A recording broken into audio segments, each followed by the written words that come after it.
got pregnant and had my son. So I had about 45 pounds to lose. And my husband lost 45 pounds as well. When we look at that before picture, we just feel like those were different people. It's hard. I was actually looking at, gosh, I kind of do remember having those jeans and that shirt. But, in general, it doesn't even feel like we're the same people. But even more than that, I almost take the health part for granted now because it just feels so easy and it feels wonderful. But obviously, I'm grateful for that. But even more than that is what it's done for me as a career.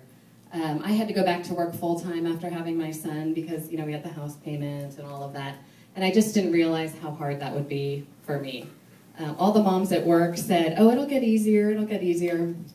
But it wasn't. It was going so fast, and he was doing new things at daycare that I was missing out on. Every day I drive home, calculating how long he had been there that day, which was usually about 9 hours, which was really depressing. The interesting thing is, once I left my job, which I'll get to in just a second, those same moms said, oh, you're so lucky you get to work part-time now. And, so I think, not to make a big commentary on working moms, because you can choose what you want. But anyways, I think that, a lot of people would choose, if they knew more about this, a lot of people would choose to do this. So, where was I? Healthy finances.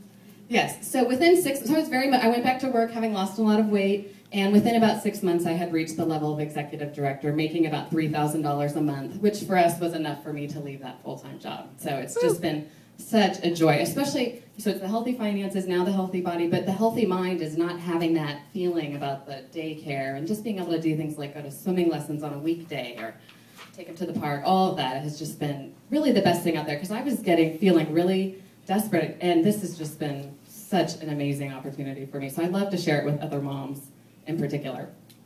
So for many of us, just like my stories, I started as a client and I reached optimal health. And thinking about the healthy body, healthy mind, and healthy finances. So for us, the healthy body comes pretty easily when you follow the program. The healthy mind is, starting to feel better in your clothes, starting to have confidence that you can do things that you didn't used to be able to do, just being able to go swimming or all of those sorts of things. I know for me, I like being able to run around at the beach with my son and not be thinking about, are people staring at me in my bathing suit and that kind of thing. And then the healthy finances. I know my husband and I saved money when we were on the program, definitely. Because we would go out and have some drinks. 2 drinks and then you've paid for that's your whole day of food. But then in addition, as we become a health coach, it's like optimal health on steroids. So the healthy body, health coaches are 5 times more likely to keep their weight off. We're always learning new things. I've become, just an example, friends on Facebook with so many other coaches, and we're always posting things about health, and your mind is always on health. But then the healthy mind is now, not only do I get to be at home with my son, but I'm also helping people. I get emails all the time. I just had somebody, I don't know if I'm allowed to say this, but a new client just emailed me, and she said she's lost more in 2 weeks on our program than she had lost in 2 months on Nutrisystem. Which is just fun, just fun. Great emails to get, while I was laying by the pool in Vegas, I might add. Nice. So that's the trilogy, right? Is we can choose when we work. I'm getting a little behind here. Okay, so the scope of the problem, we know that there is a huge problem with obesity in America. Over 200 million Americans are currently overweight or obese.